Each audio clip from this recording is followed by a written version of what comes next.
fuck. Okay. Well, do you want to wait till 9 so you have a hard start time? Nah. I mean, we can, but I'm going to wait the 45 seconds till 8:58. Okay. But Everybody get it is ready. it is broadcasting Oh, I found my and local news. It's a good one. Good. Yeah. We get it. You have a lot of water. and we're gonna No, you're gonna like this one. Interesting fact. Which Becca Lynch maybe? Becky. What is she the one that's dating Seth Rollins? Correct. Correcto mundo. So right there. they're also together in real life, I guess. They are. Yes. So I should be seeing her around. I just saw him like a couple weeks ago because we're still working on the road next to his gym. I don't think their travel schedule is going to be very compatible much longer because there's a lot of rumor of one of those two going to SmackDown when they come to Fox. Oh yeah, because he's here. Usually when he's here, it's like Tuesday, Wednesday, Thursday, something like that. I don't know. Right. Because so he's got his own like wrestling gym where he's like trains people. So we did that roof, and we're doing the roof like attached to it right now. So I actually see him, and he's got a black Tesla, which is dope. Nice. I would too. Right? We missed your 8:58, Tyler. I know. Marco took it away from me. Marco needs water. I was talking about Seth Rollins, local freaking 3, local 2, hero. 1, and here's your host. Hey there, ladies and gentlemen. This is your host, Tanner Johnson. I hail from Wisconsin, and we are the Anomalies. We're going to be talking stupid and talking like we know a lot of things. With me tonight, as always, I got Marco in Iowa. Say what's up to the people, Marco. Hi, people. Marco in Iowa. You got a Twitter handle to plug? I got, oh yeah, you didn't even plug yours, bro. I was going to do that at the end. Oh, there we go. Along So with we are the Anomalies, as he mentioned. That's because we are very odd and different people. My Twitter handle is kpasaprimo. Everything else is El Guapo 1321. And here I am. Thank you. Very electric intro, Marco, as always. And out in California, the guy that you're going to be wondering why he is on the podcast, Trashman Ronnie. How we doing, buddy? Pretty good. Yeah, Trashman Ronnie on Twitters and Instagram. And I dump trash for a living, and I drive in circles. And he hails from the northern part of California, and he is probably the most annoying Raiders fan you'll find on the internet. He's a great follow if you want to feel better about yourself. And the reason that this thing gets to make it to your ear holes, our producer, our audio engineer, Tyler from the Cave out in Nebraska. What's up, Tyler Allen? What's up, Tanner? What's up, y'all? Tyler Allen here. And even better, my Twitter handle, Tyler Allen. Doesn't get simpler than that. Audio editor for hire. That Twitter handle. You're just jealous. How long have you been on Twitter, bro? I think I celebrated my 15th or 16th year. 15 years of Twitter?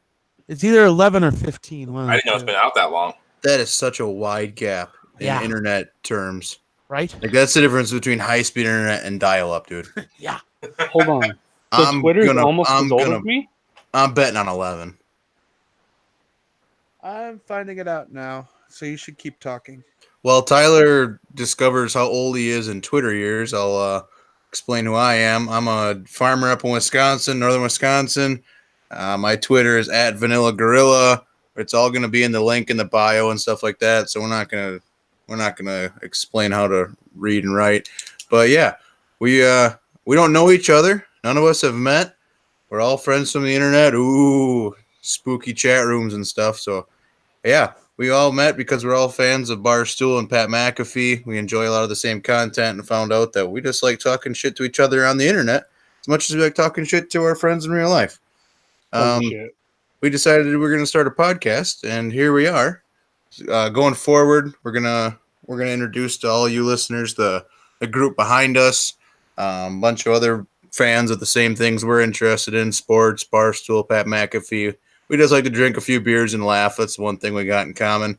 And they're from around the country. We got guys in Illinois, Indiana, more in Wisconsin, all over. So in We're the everywhere. next few episodes, I'm talking the Canadian already, Marco. Try again. What are you talking about? We're gonna go take a trip out on the lake with our boat there up in Greater Canada and Wisconsin area on the lake. Went up there for some French fries and gravy. Is that a thing? French fries and gravy, yeah. I mean, I've tried it. Like, The farther north you get, yeah, that's a thing. I can't say it's common in Wisconsin, but we'll put gravy on anything really. Oh, we'll take the cheese curds all day. That's good.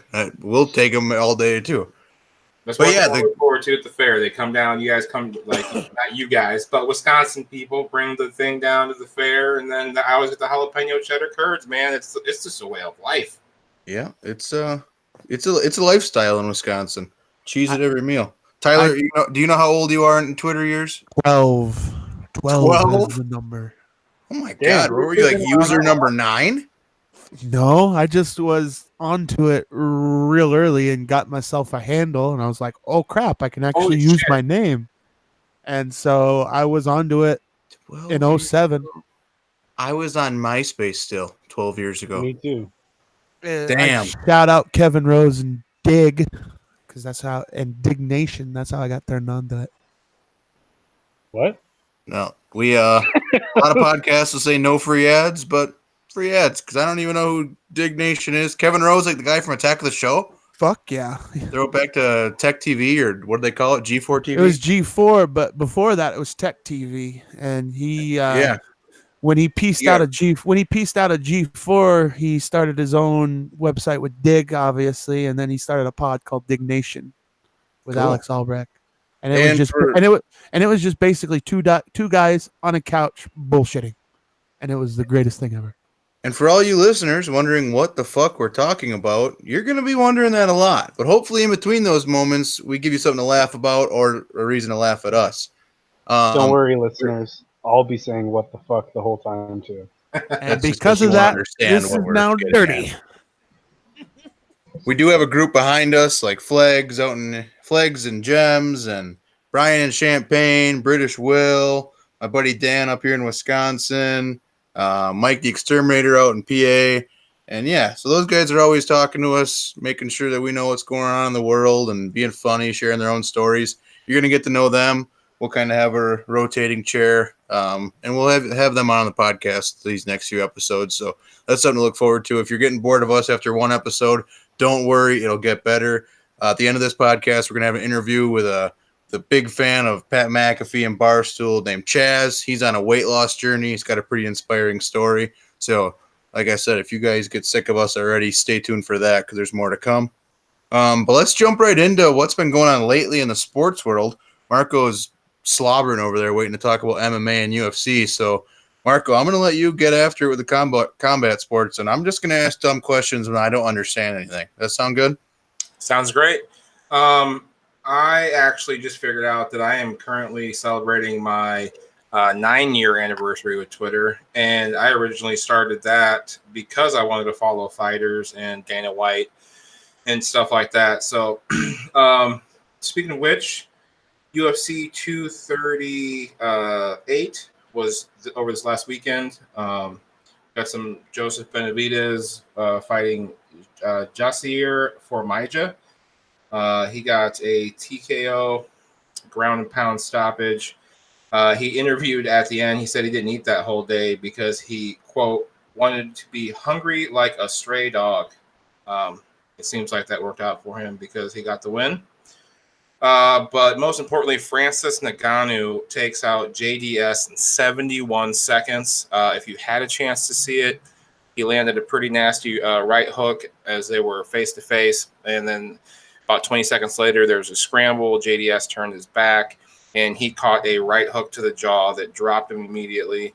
Francis got on top, started throwing some hammer fist, and Herb Dean had seen enough and decided to stop the fight. That was pretty impressive. He looked very fit. He's been spending some time with Conor McGregor, and I think he went through some kind of diet I don't know for sure. Don't quote me on that, but it seems like he went through some kind of diet thing or fasting thing that Conor was maybe showing him how to do, because Conor does fluctuate from 170 all the way down to, he's fought at Tyler, like 135, 145? 145. Yeah. Jesus Christ. Yeah, so Francis Ngannou looked really good. He was really lean. He looked quick. He could possibly get a shot at the title because DC Daniel Cormier found out today that he is type 2 diabetic, and he was supposed to be fighting Stipe Miocic, and I guess he got pulled from that. I'm still not sure on why he got pulled. I don't know if anybody else has that news, but it looks like, there is a possibility, I suppose, that Francis Ngannou could step in and fight Stipe. They have fought before. Stipe did beat him. He wore him out. He made him real tired, but this looks like a new Francis Ngannou. He looks real disciplined. He's a killer. No, honestly, that's one of those situations where, people say, how much would it cost for you to do whatever? And I don't know if there's any amount of money that I would take a solid punch for Francis Ngannou anywhere on my body. Like that man. I'd take one for like 1,000. I don't think you've seen this man punch anybody. Whoever hasn't seen him knock out Alistair Overeem, he almost knocked his head clean off his body. It was mesmerizing. What's his punk's name? Alistair who? Francis Ngannou. Ngannou, knockout, Alistair Chicken. What's his name? Junior. Yeah, Overeem. Yeah. Oh yeah, I'm gonna show him the Overeem one, because if you haven't seen that knockout, it's one of the most. It's very Tyson-esque. Dirty as a motherfucker. I'll look up I'll watch the video and I'll let you know if 1,000's still right.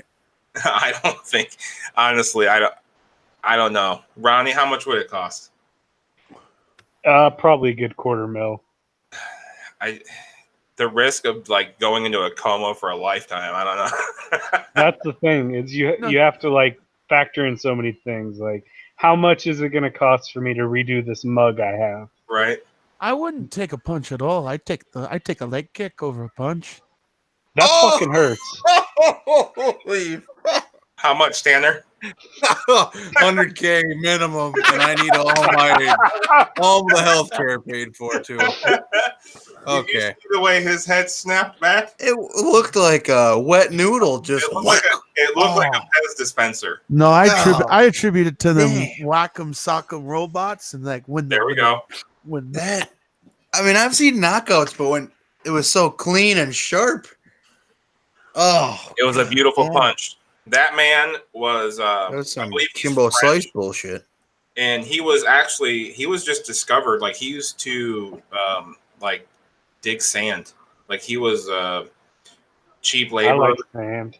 And then somehow he got discovered. I don't remember the whole story. I'll have to read up on it and come back with that for the next one. But he only started fighting like 5 or 6 years ago.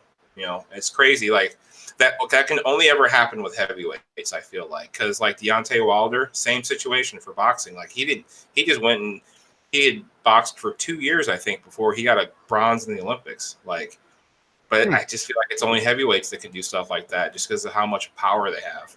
Right. We have UFC 239 coming up this weekend. It's International Fight Week. If you have a chance to be out in Vegas, Wednesdays, I think they do meet and greets for a lot of the fighters that are out there. Thursday's workout day.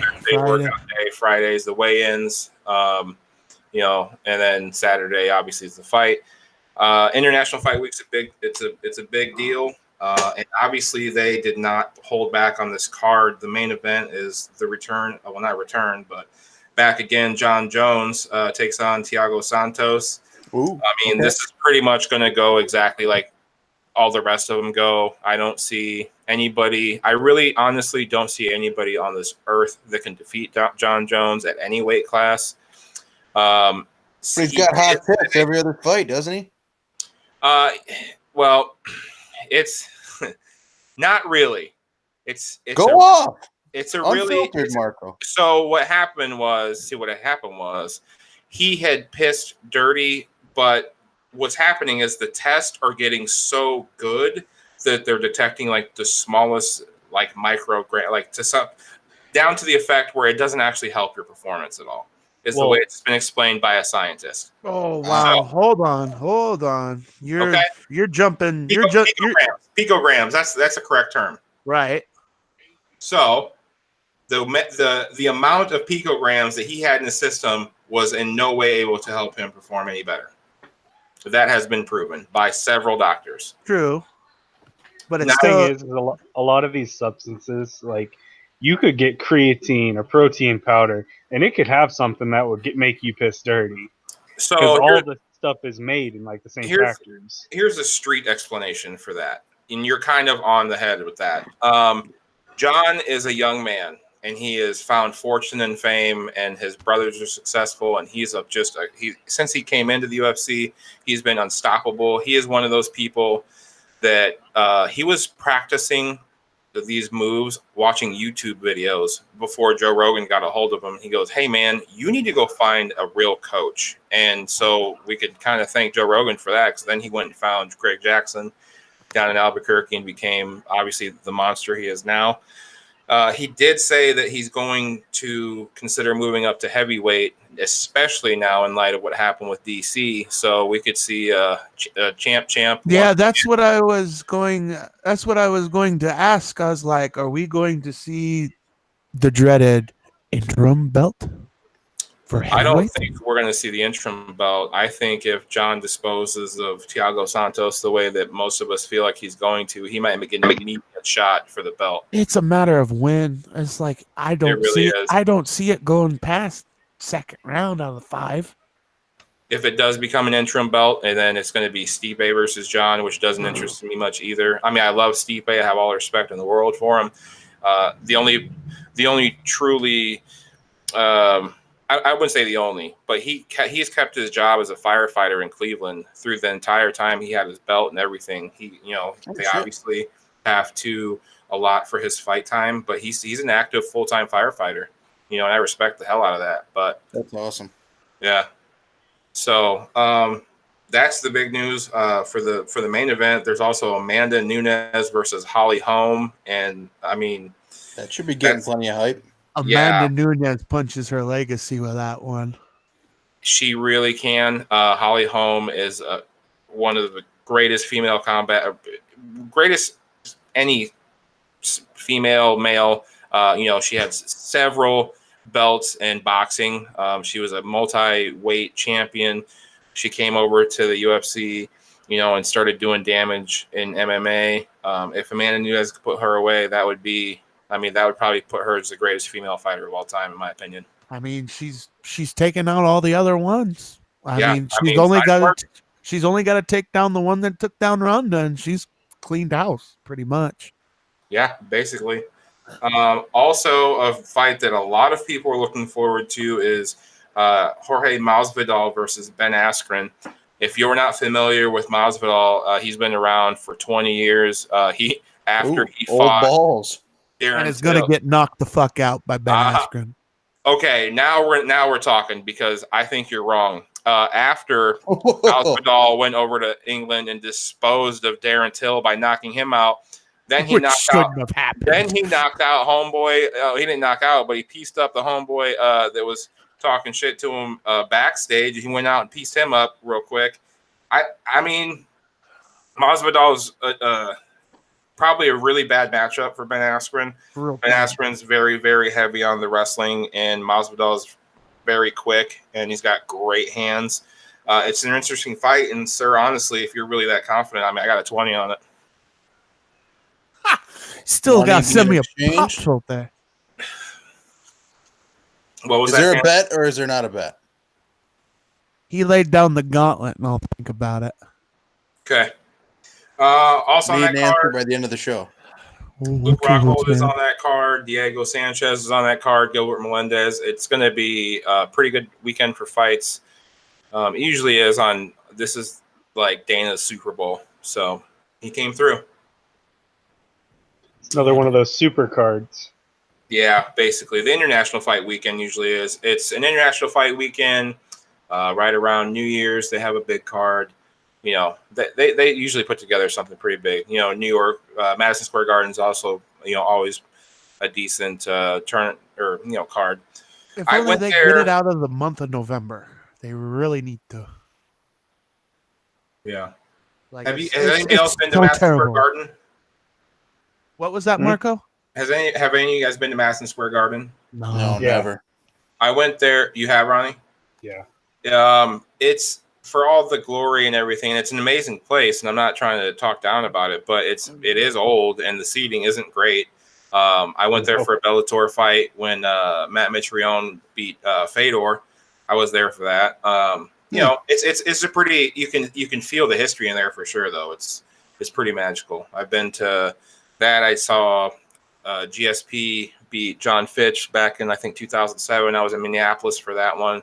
I've seen Rampage fight Keith Jardine in Columbus, Ohio, with Chicago for a fight. So if you ever get a chance to go to a UFC fight, I've never been, and I'm sure we're going to talk about these other sports. I've never been to an NFL game. I've never been to a baseball game, not anything pro.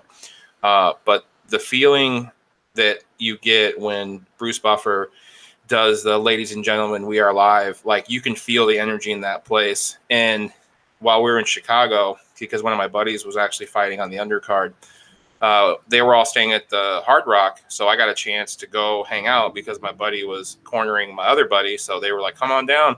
So I went down there, and I actually was at the bar, and I turned around, and freaking Bruce Buffer is standing right next to me, and I was like, "Holy shit!" I was like, "It's Bruce Buffer." He goes, "How you doing?" And I was like, "I'm gonna buy you a beer. What would you like?" And he told the bartender it was like a $9 draft, and then I got to actually tell him that moment when he does that, it was like I was like, that place, it's like the coolest feeling in the world. And he was like, "You know what? I really appreciate you telling me that." So I mean, that was it. I got a picture with him. Got to meet some other fighters that night, but Bruce Buffer, awesome individual. I love those stories. Yeah.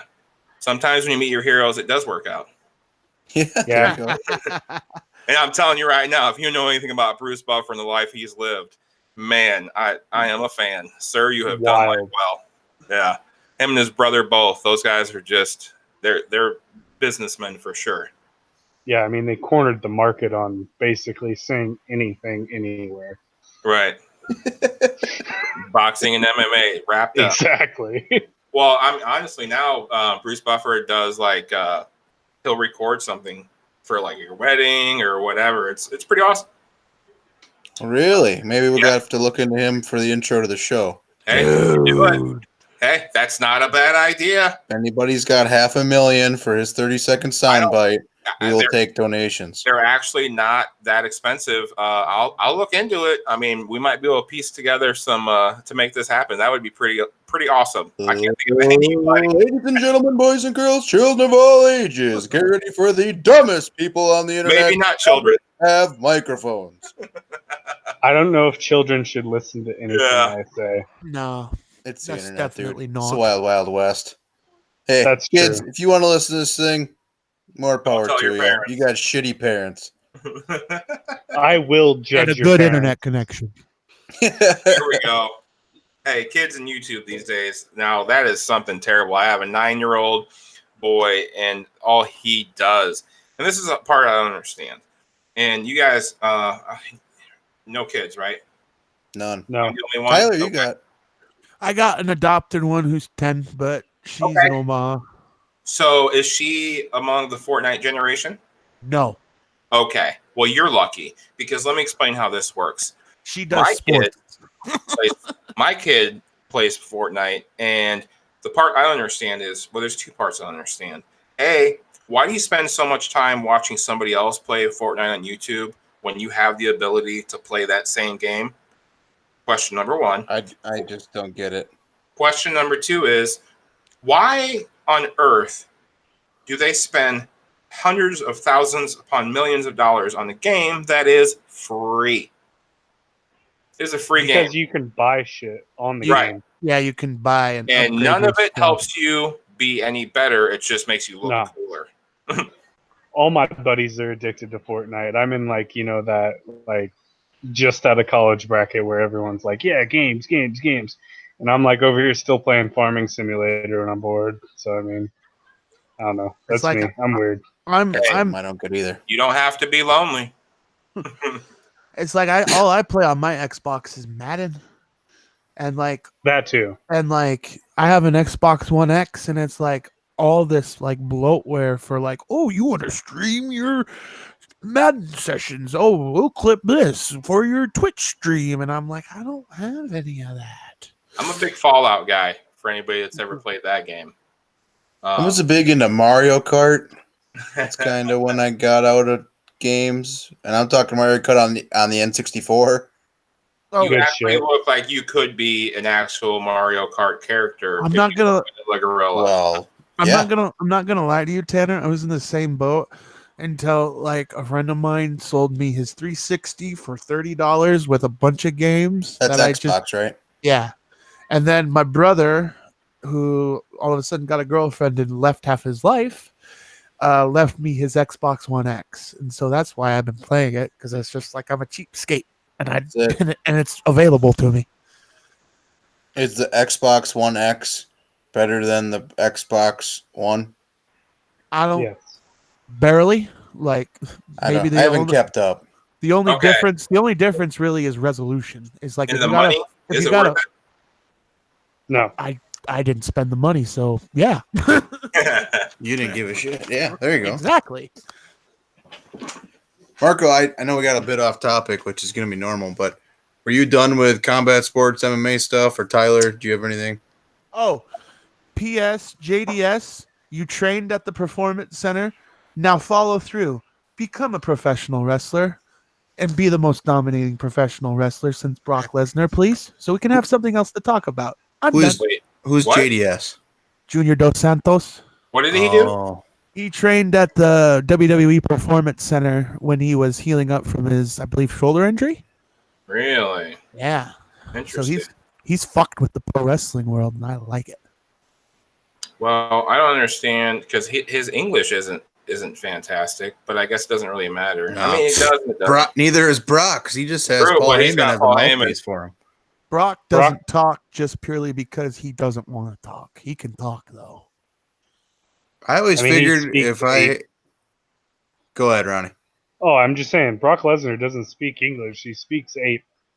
Isn't it true? Like, doesn't he live out in the middle of the woods and like as far away from people as possible, Tyler? He lives in the middle of Canada, in the middle of nowhere, and like allegedly, there's a story about how he allegedly to get a decent phone signal, he has to like climb a pole. Yeah, I've heard about that. Climb a pole? Yeah. I can believe it. The guy just seems like he wants to do one thing and one thing only, and it's fuck people up with his fists. You know, he reminds me of a big fuck his wife, version. Sable. I'm Brock Lesnar. I like to fight. He said mount his wife, by the way. Did you just say Sable? He's married to Sable? He is married to Sable. No wonder she left television. I wouldn't want to be the gal trying to tell her husband, well, I got to go on TV. I'm hot. No, you're fucking not. I don't even know what he sounds like. What does his voice sound like? Is it deep and manly, or has he got like a squeaky voice? He's kind of got a voice like mine. Oh, yikes. It's rough. Yeah. Good thing he's got pecs like no one I've ever seen. I mean, that dude, Jesus. What could that monster have done if he had came straight out of Minnesota and went straight into MMA? Like, I wonder that sometimes. He would, like, for being somebody that came over after training, he wanted the NFL bad.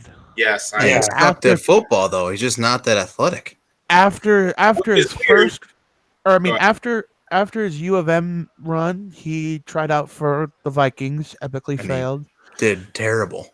And very bad. And then after it was WrestleMania 2000. No, it was 20, so it would be 2004. No, 2001. Sorry, 2001. Yep. After WrestleMania 20, he tried again, epically failed. And then he moved on to the MMA world. For him, for when Tanner said that he just he wasn't athletic enough, which is crazy because when he did come over to MMA, that was the one thing that everybody said is how much of an athlete he was. They said he moved like a lightweight. Oh, dude, when leading up to his first fight, when he jumped the rail to corner Dana, he fucking did an athletic maneuver to get past security to talk to Dana. How could I forget that when I went and seen GSP beat up John Fitch, that is also the night that Brock Lesnar punched Heath Herring across the ring. I was there for that. Saw that in person also. I bet that was cool. When I say he wasn't athletic enough, like, there's difference between football athletic and lineman athleticism than there is combat sports, and you guys know what I mean. His game just did not translate to the NFL. I mean, you can go back, you can go on YouTube today. At least you could when I looked it up. His tryout tapes on there. Yeah, and he looked like dog shit. He wasn't that quick. He wasn't that aggressive. He looked out of place. And Bill Goldberg. Yeah, exactly. So I don't know. At least Brock Lesnar is wonderful on TV, just not on Sunday afternoons. At least Goldberg put in an honest effort, and when the NFL said no, he was done, and he understood it. That's the big difference between him and Goldberg. Goldberg knew to say when. Brock really didn't. Well, hopefully Brock doesn't do what Goldberg's doing now and trying to be a pro wrestler at way too old of an age, putting on shit shows over in the Middle East. Oh shit! Before we transition over into wrestling, which is I'm sure where we're headed, I did want to talk real quick about the bottle cap challenge. If you guys had a chance to see those, I like that. I don't know who originally started it, but the first one I saw was John Mayer. It was Max Holloway was the one that started it. Okay, and then actually I saw his kid do it today, which was pretty cool. Max Holloway's kid. But I have seen since then Jason Statham's, which he did it with a glass bottle and a metal cap, which I thought was pretty gangster.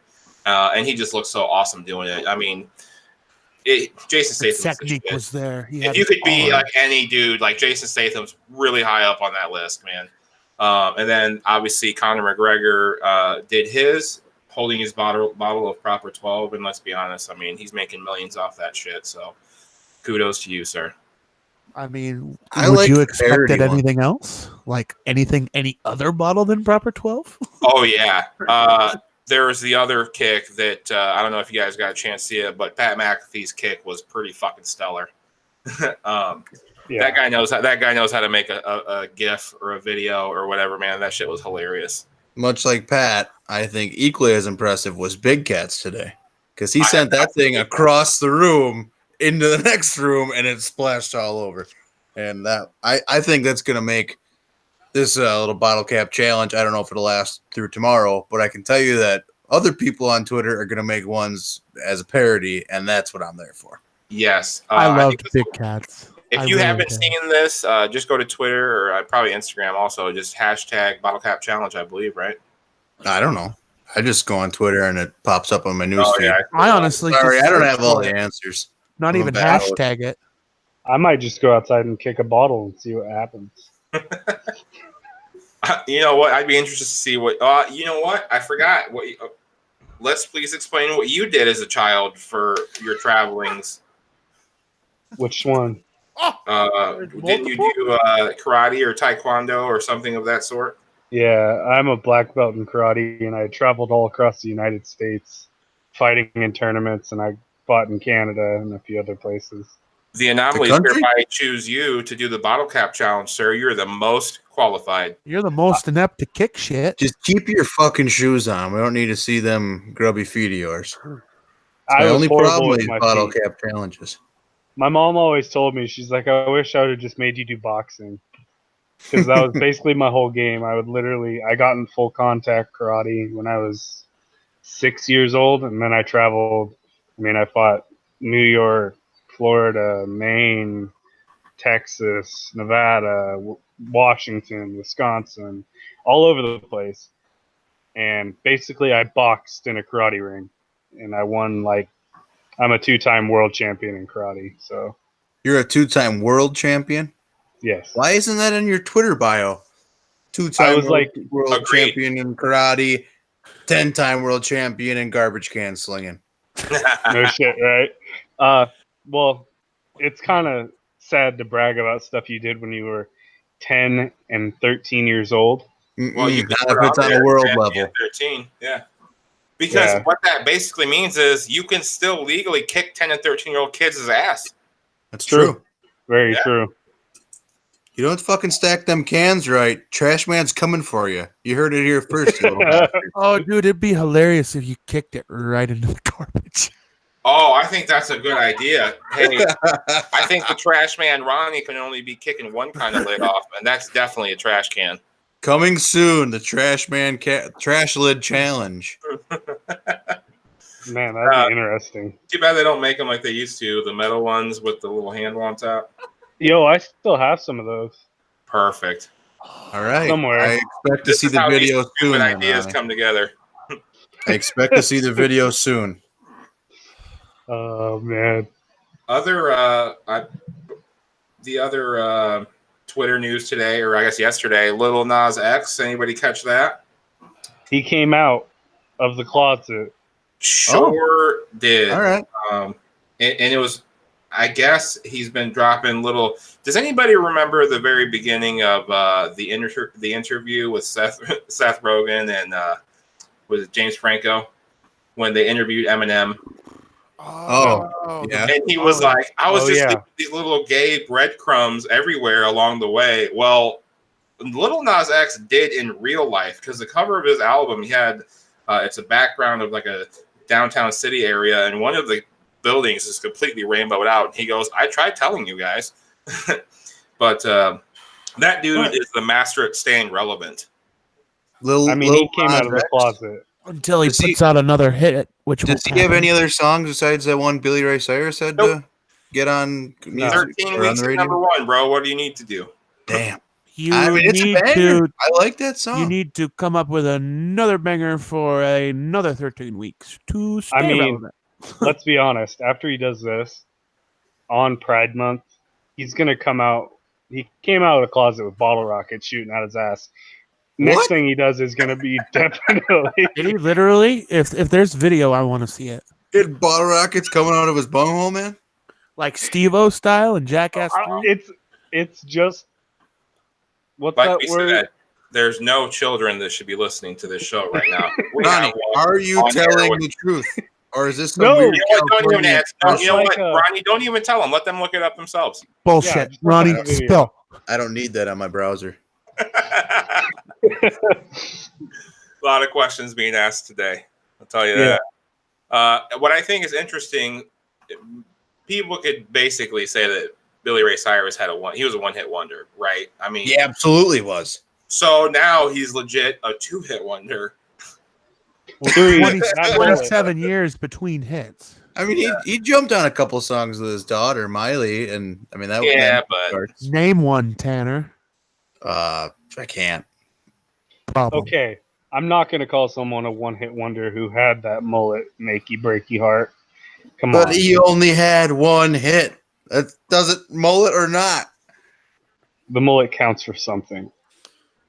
I don't know. My parents said they went to one of his shows, and he opened with "Achy Breaky Heart."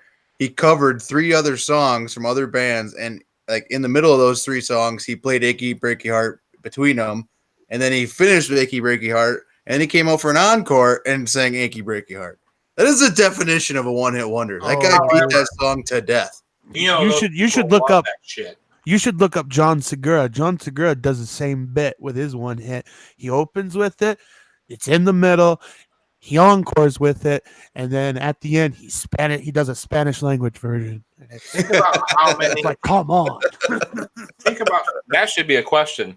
Oh man. Think about how many times Billy Ray Cyrus has had to perform that song over the last 27 years. It has to get boring. And I'll be honest, I can attest as a musician, playing the same thing over and over again X amount of times is really boring. Okay, I sing in my garbage truck like every day. Yeah, you do. And I can't sing the same song every day. I don't know, man. I was really disappointed with myself like a month ago.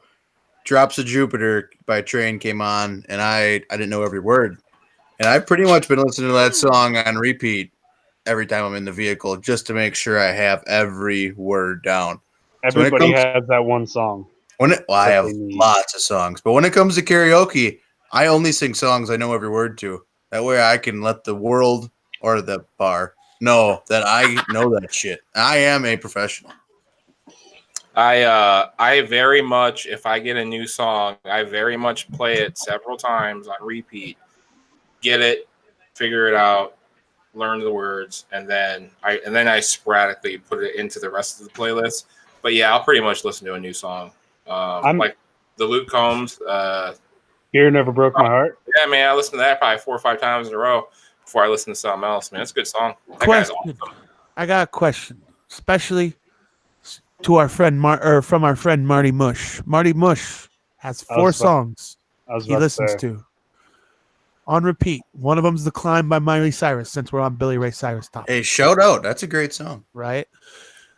Do you guys do something similar, or are you guys like pure music nerd? And I have like days worth. Yes, I would like to climb on Miley Cyrus.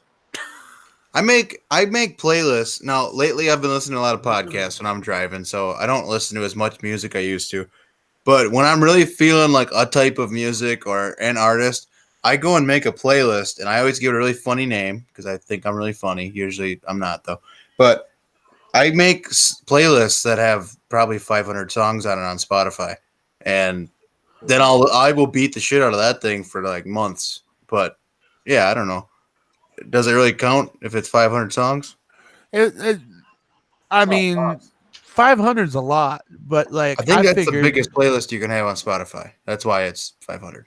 I think the biggest is like on Apple. You can have like 10,100 songs. I think is what I maxed it out. I'm not an Apple guy. I know you're not, but I literally have 4 songs. What is your 4 songs, Trash Man? Beer Never Broke My Heart. Achy Breaky Heart. No. Sorry, go ahead. Beer Never Broke My Heart by Luke Combs. Mama by Aaron Lewis. Kinda Don't Care by Justin Moore. And then Friends in Low Places. That's basically my playlist. I find it interesting that all of them are country songs? Yeah, very country songs. Yeah. Very. I mean, I listen to mainly country music. I mean, I'll throw in Lil Wayne every now and then if I'm trying to like not want to listen to country music, but like I still fuck with country. So like through your like, late high school, college-esque days, so you were predominantly country the whole time? I hung out at a frat house with a pig for my first 2 weeks of college. So, yeah, pretty much country music.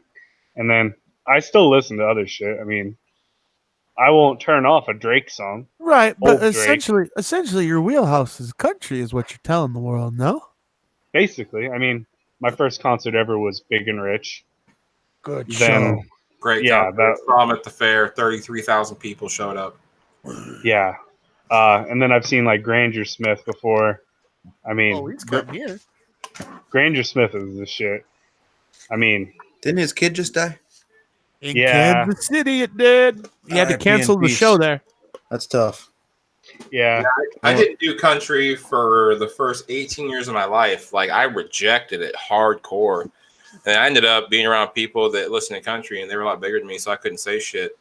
You let the inner white guy come out of you, Mark. Yeah, and I did my first Kenny Chesney concert 6 months after, and that was when She Thinks My Tractor Sexy came out.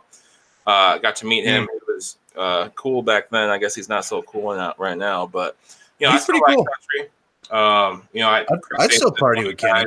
Yeah, Kenny, I guess he's got a serious channel that sounds like it's pretty good. It's it's not outlaw country. It's something else. Yeah. No Shoes Radio. That's what it is. Yeah. Why would anybody question the fact that I listen to country music when I have a mullet? I wasn't gonna question it. It's a hipster thing now. People who listen to like fucking dubstep still are growing mullets. I grew up in a trailer park. You want to rock a mullet and listen to dubstep? Cool with me. We knew the trailer park thing, but the listeners did not. So you gotta trailer parks. Did you guys catch that Eminem video with Chris D'Elia? And that was amazing. No, I did not.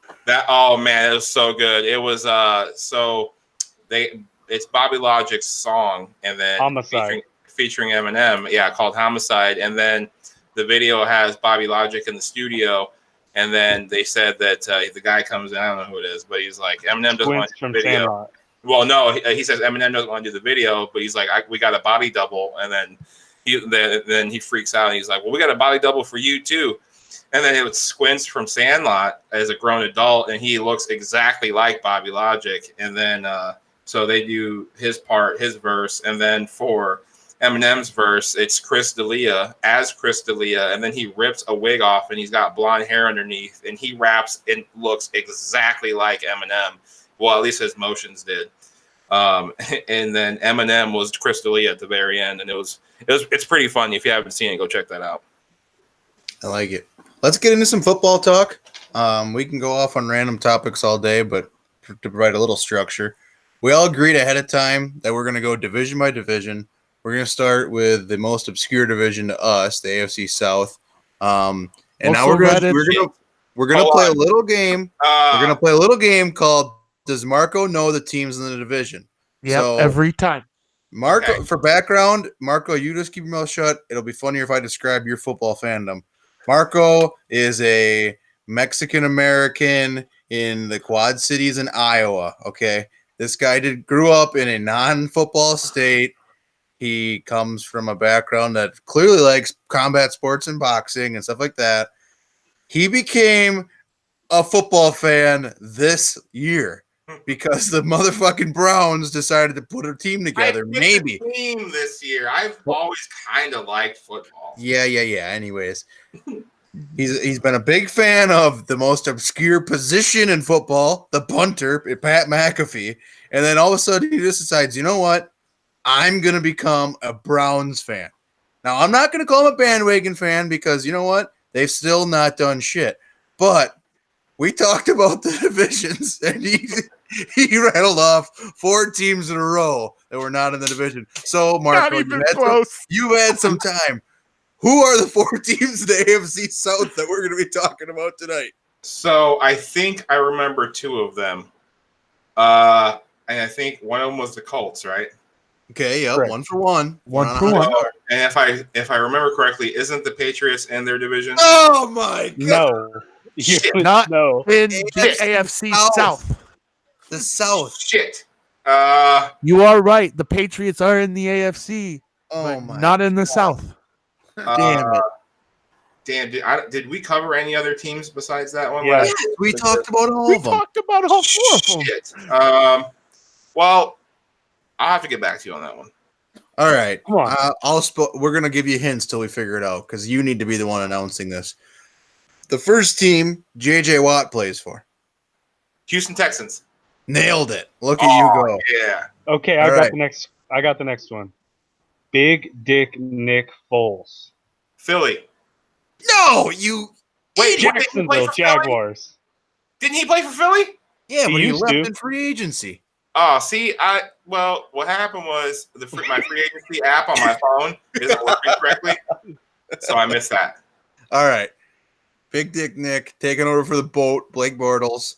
Notice how I threw that Canadian boat in there for you, Marco. Hey, if you would have said Blake Bortles, I would have figured it out. He doesn't play for them anymore. I mean, damn it. Moving on. The last team. Can you guess what team is in the AFC South? No hints? Can you guess before I give you a hint? I'll give him a hint. Country music. Oh, wait. I don't remember what the Nashville something. Hold on.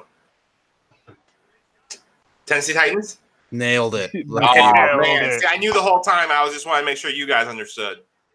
Oh, man. We really should just leave it at this because I bet you know less players. I almost said Nashville Predators real confidently. All right, we're going to start with the Colts, obviously the home of Cuzzy Nation. Tyler must have ran to go talk about his cats or something.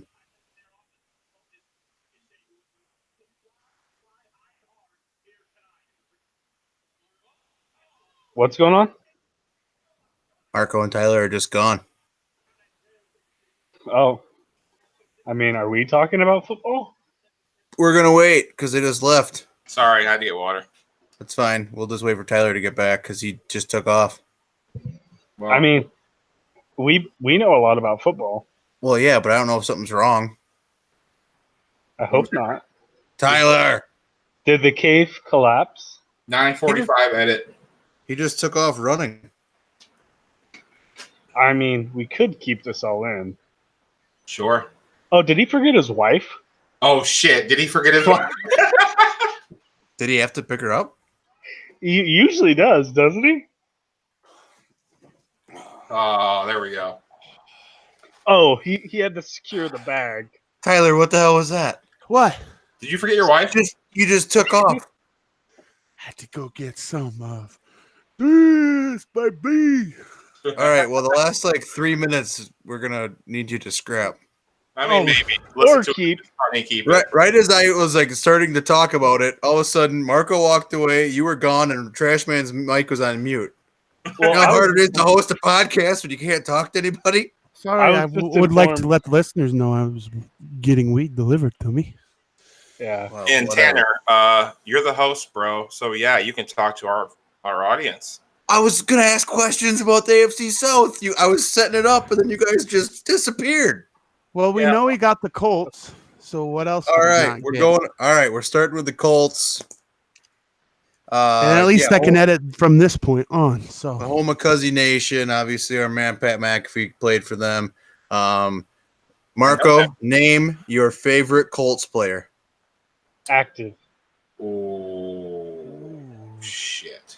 Hold on, it was I really liked one of the guys that Pat interviewed, but he interviewed him in house. But hold on, let me think. Oh. Can't remember what his name was. Should I give him a hint, Tanner? He doesn't. He's thinking of a favorite player, not a player in general. Tyler. Oh, well, I guess his favorite player on the Colts is gonna be Terry. I mean, obviously. Okay, Yeah. Softball. that was what I was hoping. So the Colts, they came out of nowhere last year. There was not a lot of hype about the Colts train, and they put together, after a pretty shitty start, if I'm being honest, they put together a string of wins, and that was a fun team to watch. But I think we all expected them to not have the gas in the playoffs, and they did not have the gas in the playoffs. Yeah. But they reloaded. They didn't lose much from last year's team, and they put together some nice pieces. It's okay. I reloaded. Well, the thing is they're in one position, tight end. They're only going to get better. Eric Ebron's still there, and then Jack Doyle's back healthy. That's, possibly one of the best tight end tandems in the NFL, if not the best. So That's fair.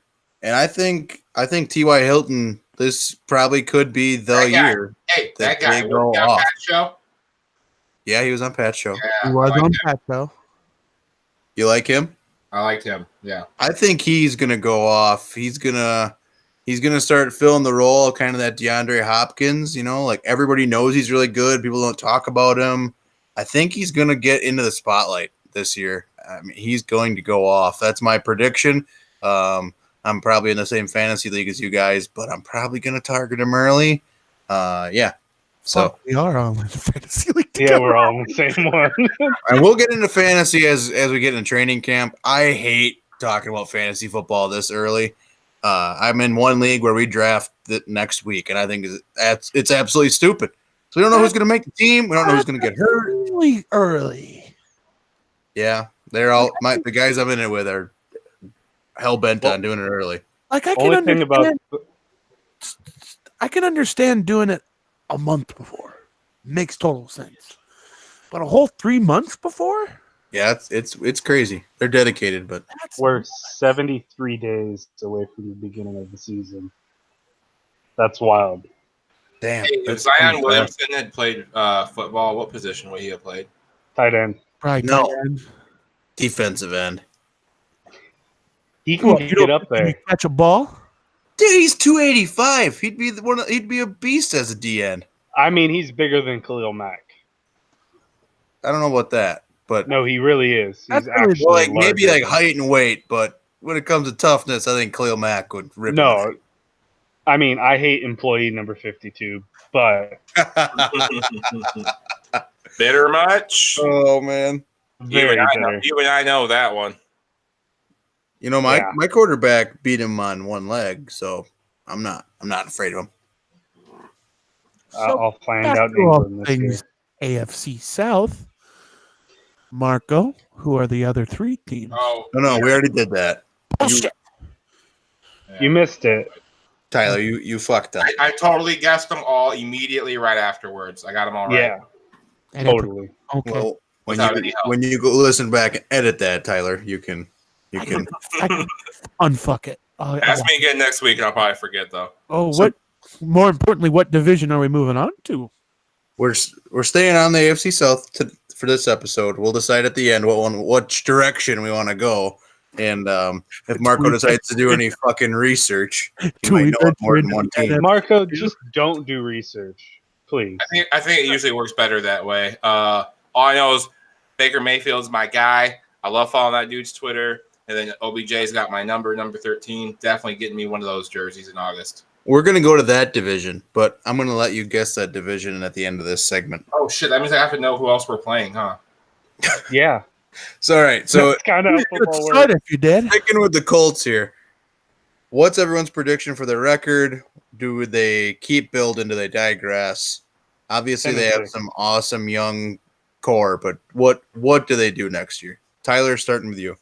I think they're a solid 10-win team. 10 wins and maybe gets into the playoffs. Okay. But not a deep run. Nothing. I mean, you're saying an average playoff team. Right. Okay. Trash man. Okay. This is a list of quarterbacks they faced this year. Deshaun Watson twice. If he's healthy, that's a problem. Nick Foles, if he's anything like he was with the Eagles, twice. That's a problem. He plays Patrick Mahomes, Drew Brees, and Big Ben outside of the division. I could see them losing any of those games and a multitude of other games. I say 10, 11 games at most. So you think their defense isn't going to be able to stop some of those elite quarterbacks? The thing is, it's hard for a defense to stop someone like Deshaun Watson with as much weapons as he does have around him now. It's fair, but I think the Colts defense was obviously the strength of the team last year. I didn't even bring it up because I thought the world knew. But I mean, it is a very good defense. Is a trendy pick right now for the top defense going into 2019, 2020. Who do they have in the secondary to cover receivers like DeAndre Hopkins? Shit, you're asking me to know individual players. I watch the team as a unit. Unless you're playing the Packers twice a year, I don't have the time right now to be worrying about it. Yeah. Maybe that makes me a bad host, but I honestly think once they run into the AFC West boys, aka you in Oakland, me in LA, and freaking Kansas City, I think they're going to run into some trouble. Do you write that down, Marco? He just gave you a division. Oh no, I actually wasn't even paying attention to what he said. Okay, wonderful. Marco, what do you think the Colts are going to do next year? So, in a different lifetime, many years ago, I learned how to play spades, where I may or may not be held against my will for a few months. What I learned while playing spades is you go 10 or go home. Never go 9. If you're gonna call your books, you always go 10. But in this case only, I think they only get 9 wins, and I don't think they make the playoff run. Really? So a little regression from last year. Just saying. I mean, Andrew Luck has never really I don't think he's ever truly shown that he's like that amazing quarterback that everybody thought he was going to be. The thing is I think that the Colts are still as good as they were. It's just everyone around them has got better. Yeah, we'll see. I mean, they kind of made the game. I think the make or break point of whether they make the playoffs and make a run is if they can develop their running game. They have a couple pieces in place there with Mac. I don't know what they're going to look like this year with the running game. But if they can put a half-ass decent running game together, I think they're going to be a solid 11 or 12 win team. And I think they're going to lose to the Patriots in the AFC. What do they call that? Championship game? Yeah.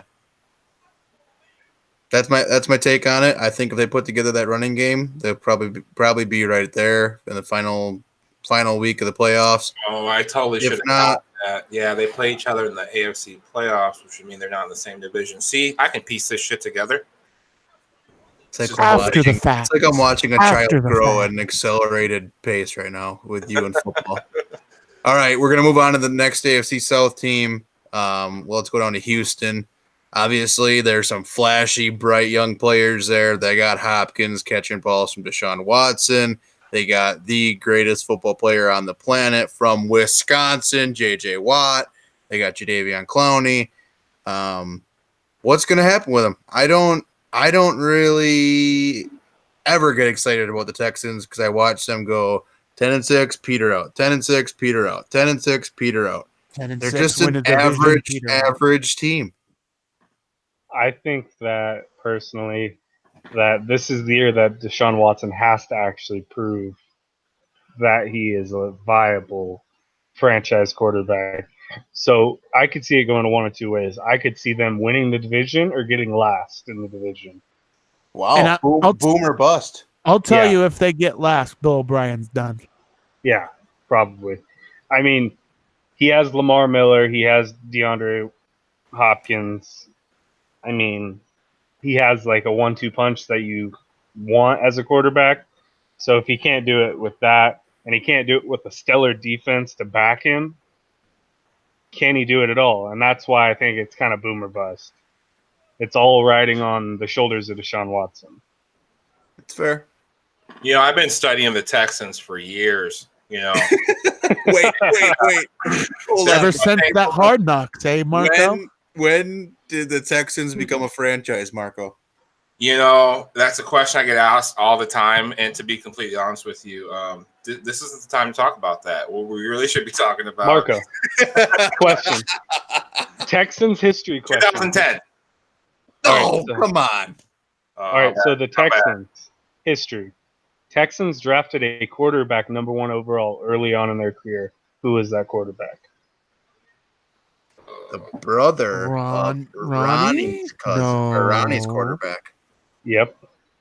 Mario Williams wasn't a quarterback. No, quarterback. Not Mario Their first Williams. quarterback they drafted in the first round. You're right. My bad. Sorry. Gotta love Google. Well, to be completely honest with you guys, Played at Fresno State. I'm not 100% sure who the Raiders quarterback is either. Oh, man. Oh my Our God! football expert. You've talked shit about him multiple times in the group chat, telling me how horrible He's a little he is. bitch boy. It's Derek Carr, and his brother's David Carr. And he was a shitty quarterback, too. David Carr was horrible. David Derek Carr was Carr, 2 seasons. I'm going to luckily. save my. Derek is an average game manager at best. He's a little bitch boy crying on the sidelines. Shots fired. Don't get me. So as I was saying, Saving I've been this studying the conversation. Texans for years, and I'm very confident that they're going to go out on that field with 11 players, and they're going to play some games, and they're going to win some of them, and they're going to lose some of them. And that's all I can tell you about that. Bravo, man. I was expecting a full-blown Just speech. Wonderful. I Like could run through a wall right now as a head coach. Like, oh, we're going to play 12 minutes of football. I 4 kinda quarters. feel We're going to like, get it done. I'm like the coach from Waterboy before he had his transformation. That's me. All right, so the Texans, I don't know, average at best. They have incredible home run potential. I just don't want to put any of my chips on them. I'm afraid of them, but I just don't think they're going to be able to win the easy games. They're probably going to be a pain in the ass for a lot of good teams. They might beat 4 or 5 playoff teams and lose to the bottom 5. I could see that happening. Kind of like what you were saying, Ronnie. I could see fluke wins between Jacksonville and Tennessee. I could see the Texans dropping Jacksonville, losses. that's AFC South. Yeah. Yeah. Good job there, Marco. Wonderful. I'm so good. All right, we'll move on. Let's swing over to Jacksonville. Last year's big, disappointing, stinking diaper of the league. They took the Patriots to the wire 2 years ago, had them on the ropes, and then people decided Blake Bortles wasn't a good quarterback, and he started believing him. That's how I saw it. And they started off the year with a big win against the Patriots, and they kind of just sucked balls from there on out. So are they going to be able to recover now that they got Big Dick Nick and got some new pieces in place, or what's going to happen, Ronnie? Personally, I think that Big Dick Nick is not going to be a franchise quarterback for them, but I do think that he will be an aforementioned game manager. I think he won't fuck up a game for them, but That's I fair. think that he won't Have a career in win porn any more after games. I mean, What's that? 9 Inch Nick is, a great this. porn name. Does he have a career in porn after this? You would think so. He'd be taking a pay cut. Yeah, that'd be the only issue. I mean, he's I getting just- paid a lot. I don't think he I has to just do porn. don't think he would do porn because he couldn't market himself to be any better right now. No. I mean, we're all just guessing. It's just a great nickname, to be honest. And Come on. You don't get a nickname like that from multiple people in the NFL without it being proven right. 9-inch Nick, Big Dick Nick. I mean, But here's the real question: who does Big Dick Nick throw to? that's Yeah. the thing. He had weapons in Philly. Who does he have has in nothing. Jacksonville?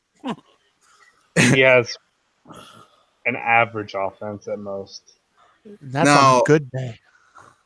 What about their defense though? I mean, the Duval defense. That's what everyone Yes. is talking about.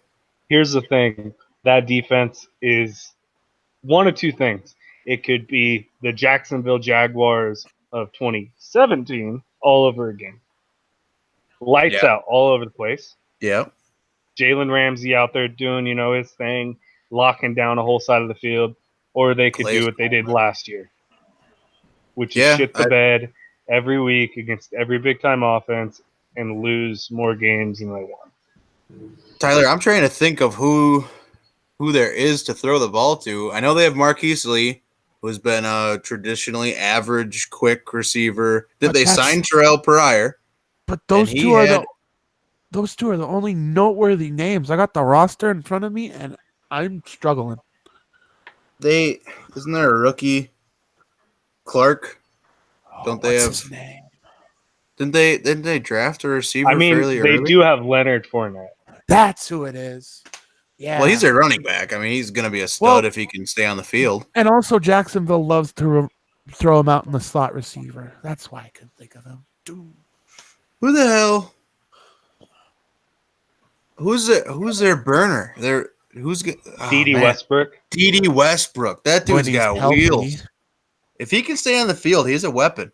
I mean, the coaching has to catch up to the That's players the like thing. that. But Right. It's also going to be interesting how they're going to use Nick Foles compared to how they used Blake Bortles, because they're completely different in how they play. I think we're going to see a lot more of the same, though. Dink and dunk and dink and dunk and short 10 and outs. I think that's what we're going to see. I don't know if that's how he should be used, but Well, Nick Foles flourished when everything was a little more spread out. yeah, But spreading it was stuff chaos. Yeah, master of the pistol. That's all Yeah. it is. It's just a freaking spread formation with an extra running back. But spreading everything out weakens your running game, which was your strong suit. Yeah, I don't know. Yeah. So who are they going to lean on? Nick Foles, Leonard Fournette. Nick Foles, Leonard Fournette. I think that will shake itself out pretty early in the season. Oh, And yeah. And I that's think why- they're gonna ride that pony, whatever one it is. They're gonna ride it into the fucking ground or into the Like playoffs. Genuine? I'm talking about Marco, what? riding that pony like Genuine. Oh man, Come football talk with on, man. Marco. Let's do it. Ride it, See, my pony. there's a karaoke I'm old song too, for you, Marco, I Tanner. feel ya. For all 11 of you listeners, please try not to get a boner. This is a very seductive part of the segment, but Tyler's voice has been known to get some people going. And when he starts going on them sex baby making songs, it's tough to stop listening. I guess. Especially if you can see what we're seeing with us dancing right now. Seductive to say the least. I'm not gonna All lie. right. The last lot of Boys to Men back in my day, I bought some songs out off key a little bit. Oh shit, you probably bust out "I'll Make Love to You" to your lady, don't you? Jesus. That was a move in high school. Oh wait, no. I'll Make Love to You. I was literally in You want me to? 8th grade, and I legitimately sang that song over the phone one time. I don't think I was born when that song came out. That's true story. Marco's old. Bullshit. 93. You were born, Tanner. Had to have. 93. That's when I Yeah. was born. I wasn't born. Wow. You know All what? right. You guys might have been born or conceived to that song, so you better shut your fucking mouth, all right? Well, we know Ronnie's parents weren't listening to that kind of music. No, I believe it was. I don't think mine were. Mine was probably Toby Keith or William Nelson. Don't break my heart. Fun My fact. breaky heart. And I could look this up, but I won't. I did hear that the birthing rate after that song, 9 months after that song came out, did like triple or something stupid like that. So, props to all you guys that got laid. Sorry about the baby. That's a fact I will not look up because I just about don't the believe baby. it. Back to the Jaguars, as exciting as they are. Can we just say a consensus 6-10, 7-9? Do we all agree? Jaguars. I'm just kidding. I'll probably say 7-9. I don't think they're the worst team in the division, but Yeah, I could see 7-9. We're about to talk about the worst team in the division, the Tennessee Titans. I'll give them Tyler? 8 wins. I'll give them 8 wins. Might sneak into the playoffs. Maybe, but I don't. I think they're 8 hollow wins. If they make it into the playoffs, which I give them a 5% chance of doing, they're going to win a game. Big Dick Nick wins playoff games. That's just what the guy does for a living. Getting there is going to be quite. It's an uphill battle. Moving on to the Titans. Ronnie, you have a problem with the Titans? I kind of like the Titans this year. I have a weird feeling they're going to be one of the worst teams in the NFL. Really? Like eclipsing Miami Dolphins, bad, huh? I'm getting attacked by a dog at the moment. One sec. Continue on. We start talking about the Titans, and Ronnie gets attacked by dogs. This isn't good. It seems like the dog's a Titan man. Yeah, that's what I was going to say. Who is the Titans quarterback? From Hawaii, went to Oregon. Ooh. I believe he was under the Chip Kelly regime in Oregon.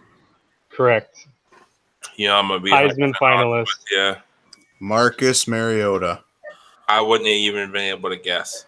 I think in the NFL, there is not a quarterback with as much raw, undeveloped talent as Marcus Mariota. He's just been sitting there stinking in Tennessee. If he would have been with a good quarterback whisperer from the start, I think that guy could have been. I mean, he'd be winning Super Bowls today. He's more fragile. He's more fragile than those goddamn porcelain cats that fucking Tyler has. I don't know, man. He's had more problems since he left Oregon than any quarterback that came out of that draft class. Look at every quarterback who's came out. He's been hurt more than any of them. They haven't had an O-line. They haven't had weapons. That dude's had to run for his life back there. And I mean, yeah, he's fragile. He's no Brett Favre. But I think if he was in a lot better situation, he would have been a damn good quarterback. I don't know if he's going to make it through this year, though. I don't think so. They may pull the plug. They traded for Tannehill. And if things are going bad at the end of the season, I think he's going to get a good shot at that job. I think he'll get sacked 40 to 50 times. Brett Favre just called and said, "Stay off his dick. He's trying to take a picture." Brett Favre alone. I honestly thought that Tennessee would have traded up for Josh Allen in the draft this year. And get an edge rusher? Really? I honestly thought that. Yeah. But I don't know. They got Cameron Wake, didn't they? Yeah, they signed Cameron Wake, I'm pretty sure. And they have a great linebacker, Rashaan Evans. Dude's a beast. I mean, he can lift a fucking Suburban. Derrick Henry is their only hope. In my opinion. No. You got see. I knew this was going to happen. Tight end Delaney Walker. That guy has old man strength, old man hands, and wide receiver Corey Davis.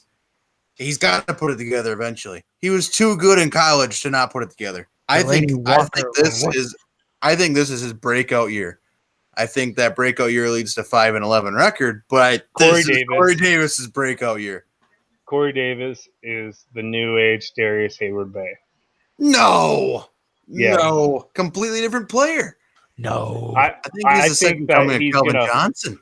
No, he's gonna flame out. Giving him too much credit early. Tanner, go to a different team, then be good. Come on. I don't think Marcus Mariota can deliver the ball to him. I don't think he has enough time to fucking throw the ball. I think Marcus Mariota will get sacked 40 to 50 times before he gets pulled or injured.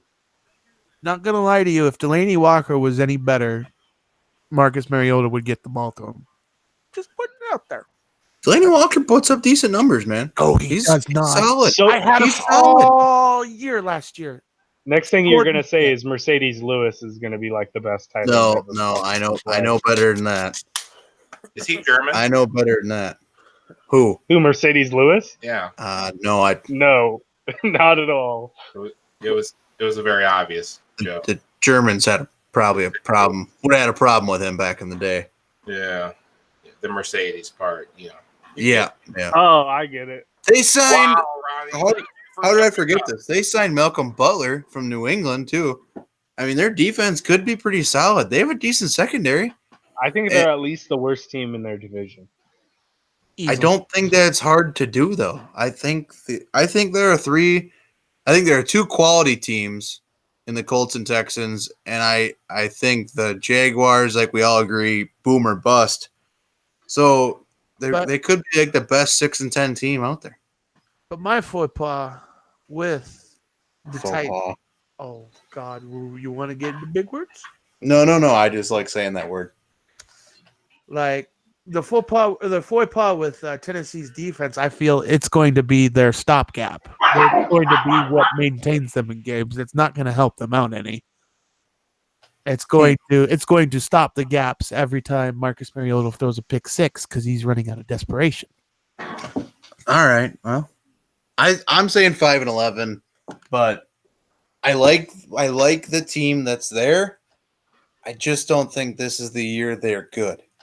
I do think they're going to be a force to be reckoned with in the future. I think if they spend some money on an O-line, they would instantly get 4 more wins out of it. Yeah, I think that's fair.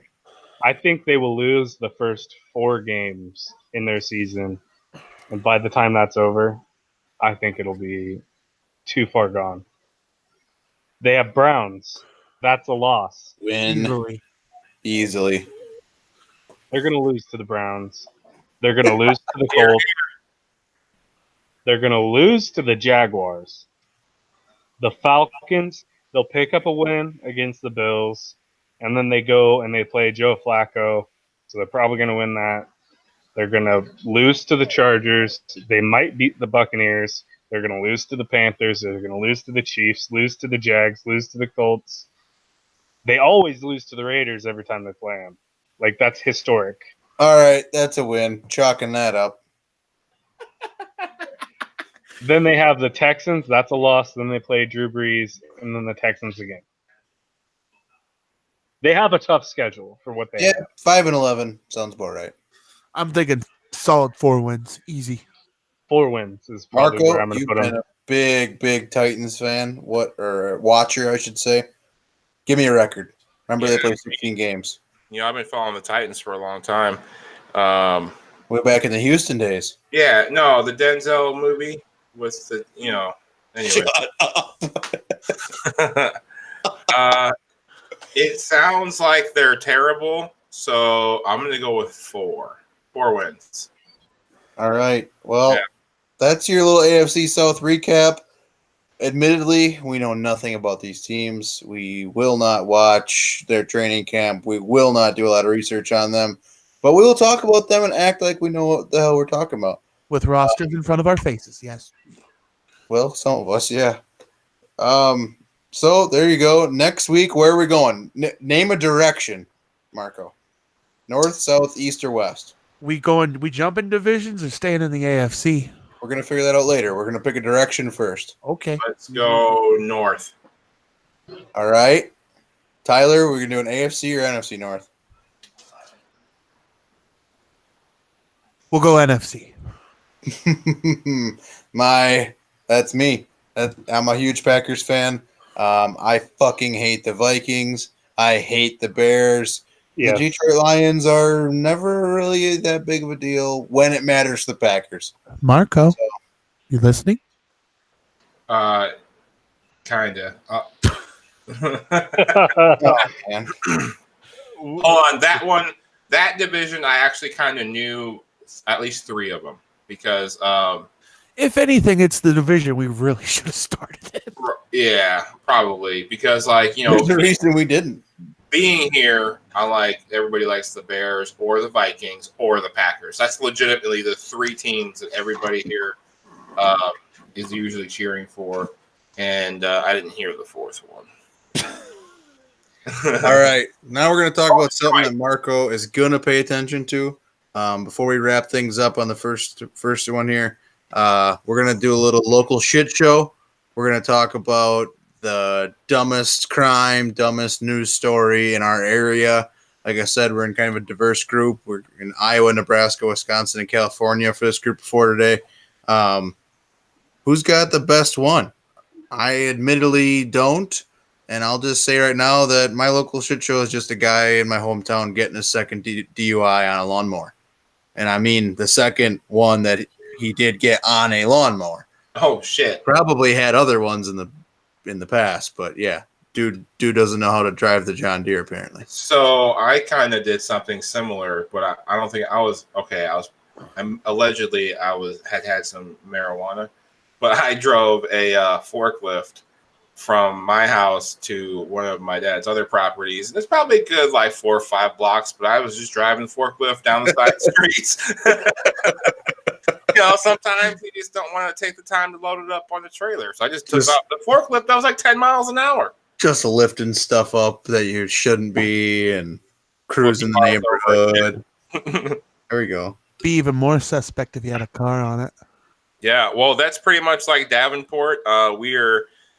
There's meth, there's shootings. It's not awesome. Davenport man pleads not guilty in a murder for hire case. Davenport man is accused of trying to hire somebody to kill his ex-wife's boyfriend. So the interesting part, he's a habitual offender, and this is a Class C felony, so he might end up getting some serious time for this. Because as he should. Yeah, well, not only the fact that, he's a multiple offender. So the way he got caught is this dumb motherfucker had a conversation through Facebook trying to hire a man to kill somebody. So, gotta be better than that. Yeah, that's the kind of dumbass shit you can expect from here. We don't claim him, but he is one of ours. So I guess a new rule from the podcast. This is our advice to any listener. If you're gonna hire somebody to kill your wife, don't hire somebody to kill anybody. But if you get off Facebook too, get on LinkedIn at least. Get a professional. Go to Reddit. Can you imagine what a LinkedIn would look like for a professional killer? Marco, that's your homework. We need you to get banned from LinkedIn within 12 seconds after creating that account. I'll see what I can do. I'm going to have the craziest endorsements on my LinkedIn.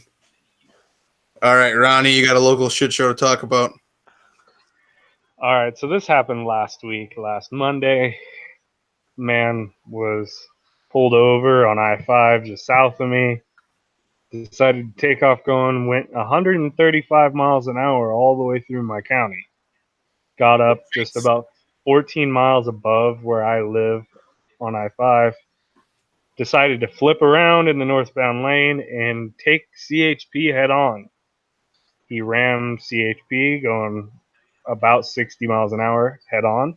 The hell is CHP? I think I saw the video of this. California Highway Patrol. Chips. Oh, okay. Chips. Gotcha. When CHP went to go try to get him out of his car to make sure he was okay and to arrest him, he pulled a sword on them. Oh, yes. Of course he had a sword. What type of messed up thing is this? How fucked up do you have to be to pull out a fucking sword? And I saw a picture of the sword. It wasn't like a Jon Snow sword. This dude thought he was in The Last Samurai. He legit wanted to fucking cut some shit up like he was playing Fruit Ninja. So he was probably having that conversation with Marco's guy. Probably. Oh, connections. I mean, he might have been on his way up there. We might be connecting cases for California and Iowa police. You're welcome. You're welcome. I mean, he was going north. Were there drug charges with this? I mean, there has to be, right? You're not doing this shit sober. No, he got charged with assault and battery. They didn't find anything in the vehicle, and talk screens haven't got back because he has not got out of the hospital yet. Damn. Wow. I mean, they say go down swinging, but that is not what you're usually swinging. Could you imagine? You're a cop. You just watched your buddy get rammed by a fucking, I think it was a Toyota Celica. Oh, wow. And you go up to go pull the dude out of the car, and he pulls a sword and pokes it out the window at you. I mean, That would be the That'd be most. some wild shit. Very. I would be confused. it's legit though. I mean, that's legendary. I'm impressed. So far, I think your story is beating Marco's. Oh, Tyler, can you top it? I mean, I worked my full 8 hours at Jimmy John's today, and the last 2 hours were very, very shit showy because we had a lovely lady who was tweaking on meth real hard come into our store. Oh, those are the best.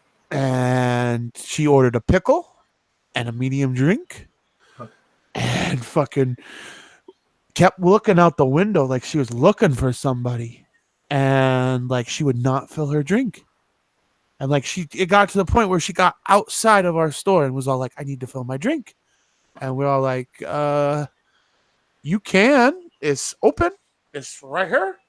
And and she just could not comprehend. Like she was like tweaking hard. And so we said, go fill your drink or go leave our store.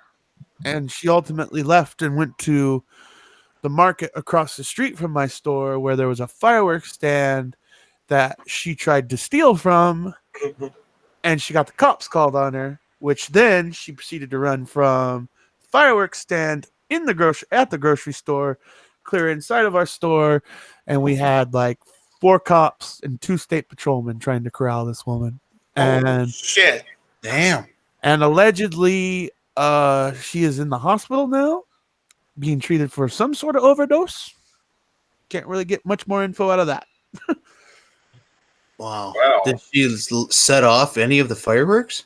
I don't know. They were too far away. Like that's To be like completely almost. honest, Tyler, I feel like you guys really dropped the ball on this one because, I mean, she could have been a delivery driver because she would have been freaky fast.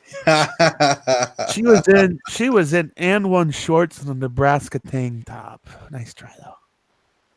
Oh wow, that sounds like a mess. I don't know. That sounds like a winner. It sounds like Tyler got to see something actually happen in person. That's pretty insane.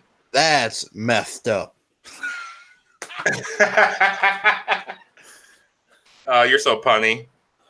So Oh I think I'm gonna give the win to Tyler. You got a contestant, or do you have any objection with that, Ronnie or Marco? Not at all. no, meth heads. Always love a good meth story. Winner of the first ever local shit show, Tyler Allen.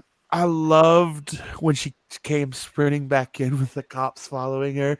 The whole time she was all like, no, I didn't mean to. No, I didn't mean to. No, I didn't mean to. Just on repeat. Oh no. Oh, man. Well, this has been fun.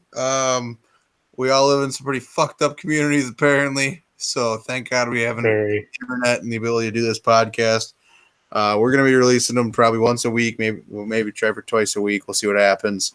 And this is just how we're going to sign off. Ronnie, would you mind grabbing your tongue?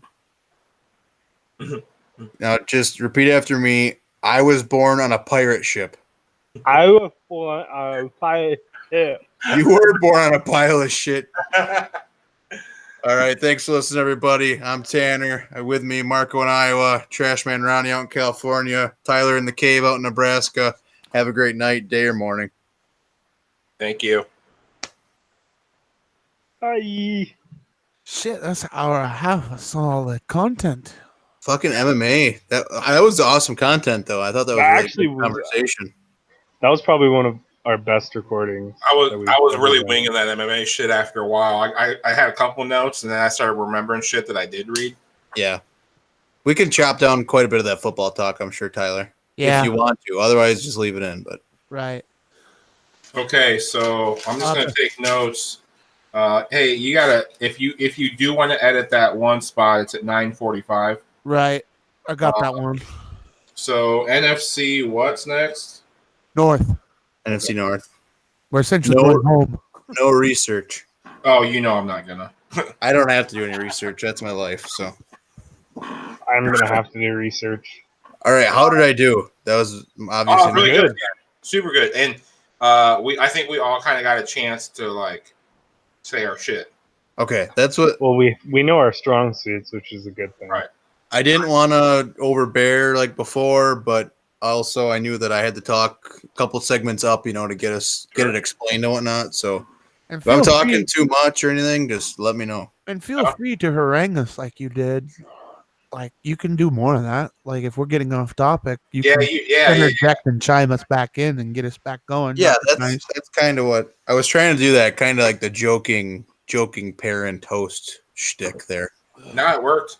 Back No, on that track. That or was whatever. seamless. Especially Okay. when it's MMA, I'll fucking start talking random shit or Twitter. Like I'll just go off and talk forever about shit. Yeah, I think. Well, the end of Raw kind of sucked, but if I can get back into WWE, Tyler, you and I got to do a wrestling segment. Oh, I can talk all day about pro wrestling pretty much. WWE sucks right now. It does. Well, I'm excited about the Heyman Bischoff thing.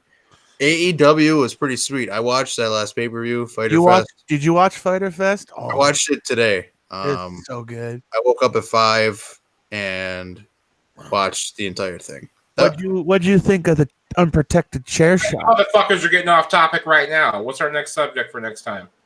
What do you mean next subject? Well, NFC North.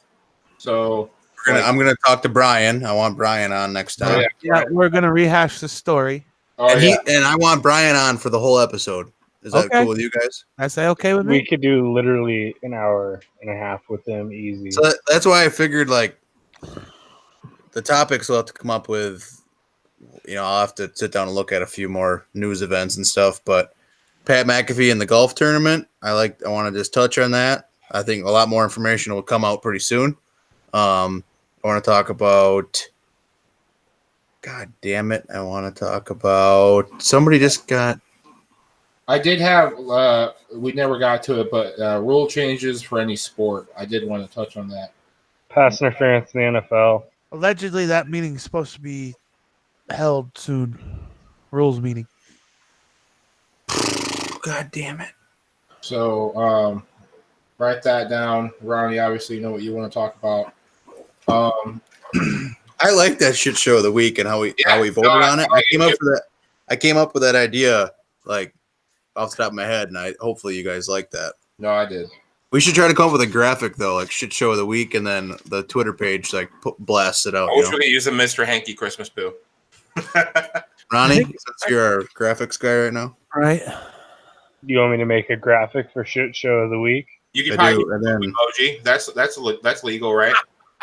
yeah, Well, for anything, the shit emoji on a stage, and then just put like their Twitter handle above it, and then just put like Tyler Allen, methed up Jimmy John's lady or something. That's messed up. That's messed up. Dream job pros and cons. Dream job. I actually thought that one out. I'm not going to tell you guys what it is until we record it. Dream job. What was rule changes for sports. Yeah, that's all I have. And then I'm just gonna put Brian, and I think Brian himself will fill the rest of the hour. Yeah. When do we want to try for it? My week is actually pretty empty. I don't know if we want to try getting it done before the 4th, maybe. I might be good tomorrow. Not good Wednesday or Thursday. Could we do it tomorrow? Tomorrow it would be something similar to this because I work till 8. Again. Well, I think we could probably knock it down to like a little bit less time. We know what we're going to talk about. I mean, right. It'll be so much more natural with Brian. I mean, where you at? yeah, it won't be rambling on and storytelling. I meant, where are you at for tomorrow, you asshole? Oh, me? Yeah. Oh shit. Right here. You're good for All right. tomorrow? We can get Brian? I just texted Brian. I don't think he'll have a problem with it. I think he's off this week, isn't he? I think so. I mean, that. Kelly was an Indy too, by the way. I was gonna say, wasn't he talking about vacation? I gladly want Kelly to come on, but Kelly yelled at Brian when Brian had Marco's phone, so she knows more about that story than Brian probably does. Oh yeah, you're right. That's right. Brian was fucked up. God, I just want to ask him if he remembers what Zito said. To you? Probably the answer. No, to Brian. No. Oh. Could you even hear anything that anybody was trying to say? Brian was yelling at the phone, and then he would put the phone straight up to people's faces. Never mind. Save it. Just save it. We'll talk. I hope that Kelly can get on for a little bit. Yeah. It'll be a good time. All right, Brian says he's in, so let's plan on tomorrow. I mean, we'll just obviously keep texting and whatnot, but yeah, if we could legit start like I don't know 8:30 and be done by 10, that would be fucking awesome. Wonderful. And then Trevor comes back tonight, so he's going to be engaging in some more conversations. Yeah, I DM'd him about blogging today. Oh, okay. Well, he knows that us four are all we're the core of this one, and he said the door's open for blogging. So I asked him if he would be interested in me blogging. Sure. And he said, I said, what are you looking for? And he said he's looking for funny, interesting people to write, i.e. you. Did he say how does he feel about cussing? That's the only thing I don't know. I never asked him. Can you cuss on blogs? Oh, he doesn't care. I cuss. I was gonna say, in fact, blog had. I think like my second blog was like, "Fuck the fucking Detroit Lions" or something like that. I think I might actually write my first MMA blog on this weekend. I mean, those are some fucking fights they're gonna have, man. Well, I told Trevor that I would probably cover Hard Knocks. That'd be a good idea. Yeah. I mean, would he be open to hopping on here and we can have discussions pseudo face to face? Yeah, I mean that's fine. He's just been on a vacation the last couple of weeks with his family. Right. Every year they go on a big camping trip, so he's just getting back. I know. I do think that this one went a lot smoother, and I think it's gonna sound a lot, better. We stepped on each other a little bit, but that'll all come in time. Yeah. It's just one of those things. Like BC was telling me, he's like, to get down like the timing, you just have to do it a lot. It's repetition. Right. Yeah. And with the four of us, it's like we got to find it, and I think we're pretty close to finding it again. Tyler, you shouldn't have too much editing to do, right? No, just to edit. That's if you decide you want to do it. That's the thing. It's just like I gotta listen through Chaz's interview and see what's salvageable. Yeah. Is that something that like I could help with on like free nights, or you prefer to do it all? I don't. Well, I mean, you could help me, but I don't know. I'd be editing, like I said, it'd like be like 2-3 in the morning till.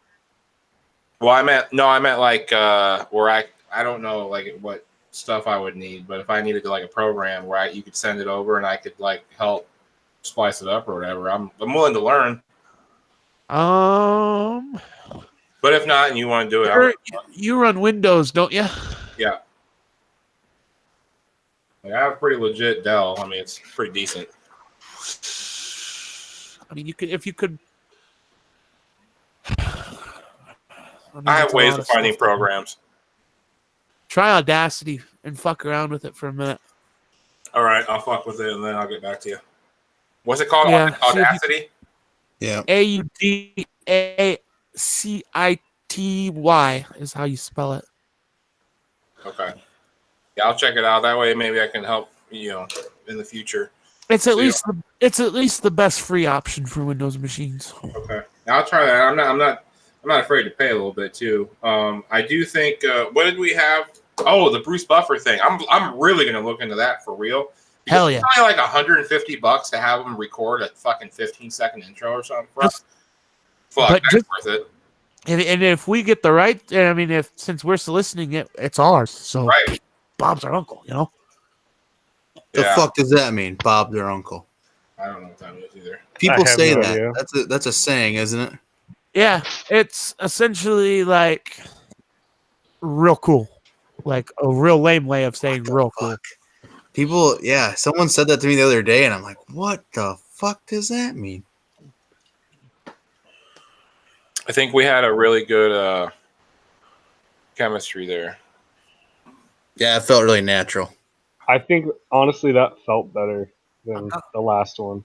I'm not gonna lie, the four of us, like, it's a good flow. I feel.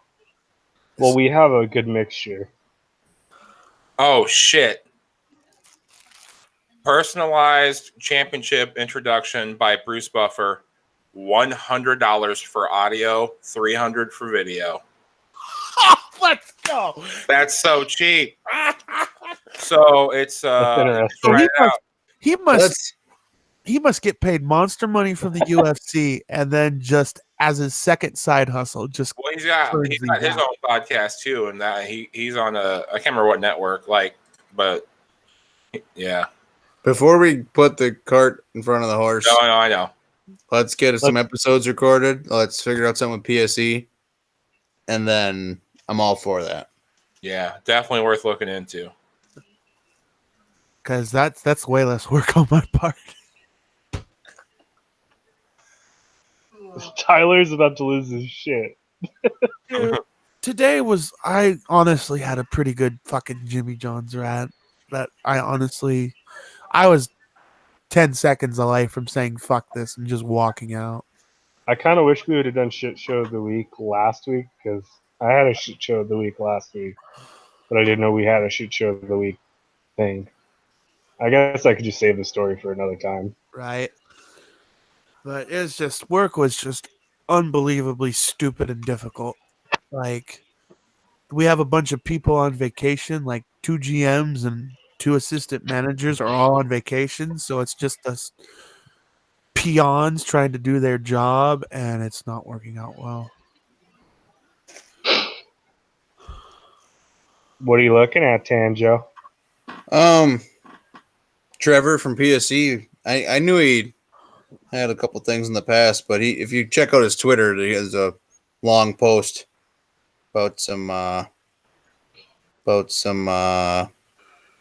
sexual assault, I believe, on his part, or that he was assaulted with, his struggles and stuff. Trevor? Yeah, I'm in a group chat with all the PSE guys, and like they're talking about it right now. I just wanted to catch up before it got 75 messages long. Yeah, I Is love this the thing where he said, I love you all? Yeah, you can go to his page and you'll see the long post. You can read it if you want. I loved at the end of work today walking out of there with 88 notifications of messages. Holy shit, that was There's a couple spurts I had 40 some messages. All right. Well, I'm gonna hit the sheets, I think. Yeah, same here. I gotta go get some Red Bull and my wife. Did you put your address in the thing so we can send you shit? Yeah, it's in there. You want me to send it again? Yeah. I can do that. Yeah, I have it. And Tyler, I'm gonna where that Pop-It, it's in the truck that's currently not running, so I just forget that it's back there. I'll fucking send it. I think I want to get one of those smaller ones. Have you seen those, Tyler? Where they just wrap around like right here. I don't mind them, but the faux pas about them is they're all metal usually. And You they were all don't- frozen. We didn't hear anything you said. You're a full blah. But like they're usually made of metal, like your grill or your microphone, and it doesn't deflect shit. I honestly prefer the cloth over it. The more you know. All right. I'm going to bed, guys. Good night. You guys tomorrow too. This was fun. night. My Later. address is incoming. All right. Do you like the one rock stars, the red ones, the fruit punch ones still? Oh, remember I'm a NOS guy too. Oh, I mean, yeah, the red NOS or whatever. Yeah, either that Alright. or the Rowdy Bush one. I don't mind either of them. All right. Yeah. No, I asked my guy, and he told me, he said it's cheaper to just buy them off Amazon. So I have a Prime account, so I can 2 days ship them for free to your house. It's $20 for 24 cans. So I know I need to take advantage of it, but my money's usually gone by the end of payday. So, well, I might have some money this week. I had to pay my fucking mortgage this weekend, so adult shit. same. I had to make a big old fucking car payment. All right, man. Later, duder. Later.